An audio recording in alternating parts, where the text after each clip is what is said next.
কি বন্ধু, চিরস্থায়ী জান্নাত ছেড়ে দিলা, জাহান্নামের জন্য সিদ্ধান্ত নিয়েই নিলা। এই নারী, এই ছবি, এই উলঙ্গ দৃশ্য, এই জিনা, এই ব্যভিচার, খোদার কসম ধীরে ধীরে তোমার জাহান্নামের দিকেই নিয়ে যাবে। নুওয়াল্লিহি মা তাওয়াল্লা ওয়া নুসলিহি জাহান্নাম।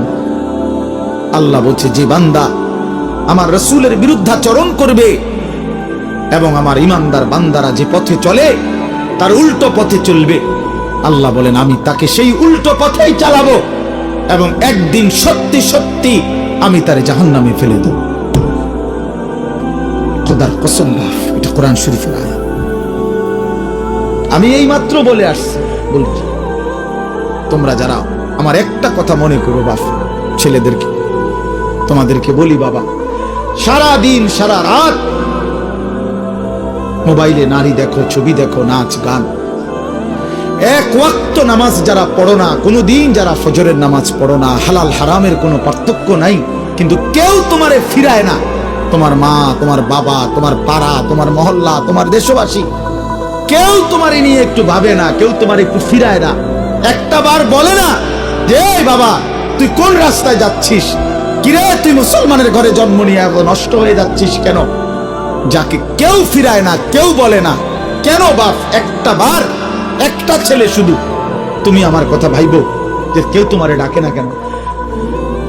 365 দিনে খোদার একটা বছরে কোনোদিন ফজরের নামাজ পড়লা না, অথচ কেউ তোমার একটু বলেও না কিরে বাবা তুই মুসলমানের ঘরে জন্ম নিয়ে ফজরের নামাজ পড়স না কেন? সারাদিন রাত তুমি মোবাইলের মধ্যে নারী নিয়ে, ছবি নিয়ে পড়ে থাকো, কিন্তু আপন মা বাবা, আত্মীয় স্বজন, পাড়া পড়শি কেউ তোমারে ফিরাইবার জন্য একটু ডাকেও না, বলেও না। এমন হয়ে গেল কেন তোমার জীবনটা? কেউ তোমারে বাঁচাইতে চায় না কেন? মনে রাখো বাপ, মূল কারণ একটাই, তোমার উপরে আল্লাহর লানত পড়ছে, খোদার লানত, খোদার গজব পড়ছে তোর উপরে। এজন্য আল্লাহর লানত পড়ে যার উপরে, তার থেকে গোটা সৃষ্টি মুখ ফিরায় নেয়। এটা মুখ ফিরায় নেয়, এটা জরুরি বিষয়, মুখ ফিরিয়ে নেয়। আমার মার বয়স এই মাত্র বললাম, আমার মা আমি বললাম কিছুই বুঝে না, কিন্তু সেই মা আমার এখনো মনে আছে। একটা আশ্চর্য বিষয় হলো 75 বছরের কম হবে না আমার বয়স। মা আমার এখনো আমারে বলে, আমারে দেখলে বলে, বাম করে বলে, আমার 44 বছর বয়স, আমার 4টা সন্তান আছে, আমি আজকে 21 বছরের চাইতে বেশি ওয়াজ মাহফিলে যাই, আলহামদুলিল্লাহ আল্লাহর দয়া। কিন্তু কসম আল্লাহ, মা এখনো আমারে বলে, ফুত নামাজ পড়ছো, নামাজ পড়ছো।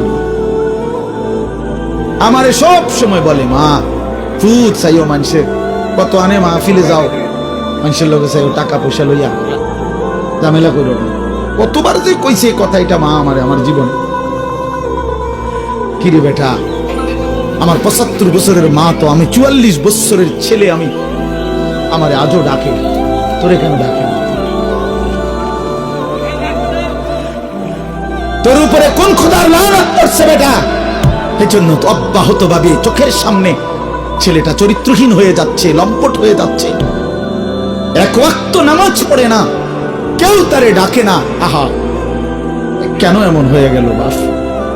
তুমি এত বড় বঞ্চিত হইলা কেন? বলো ভাইয়া, তুমি মনে করছো তুমি সুখের সাগরে হাবুডুবু খাচ্ছ? না ভাইয়া, তুমি তো ধ্বংসের সাগরে হাবুডুবু। তুমি তো ভাবছো তুমি বড় মজায় আছো, তোমার মাথার উপরে কারো ছায়া নাই। আসলে তো তোমার উপরে খোদার লানত, এজন্য কেউ তোমারে ফিরাইবার চাচ্ছে না। এজন্য বিবেক থাকলে আমারই কথা ভাইব, বিবেক থাকলে, বিবেক থাকলে ভাইব। আমি তো ধমক দিলাম, তোমারে কেউ ধমক দেয় না কেন? কেন ধমক দেয় না? তোমারে কেউ ফেরায় না কেন?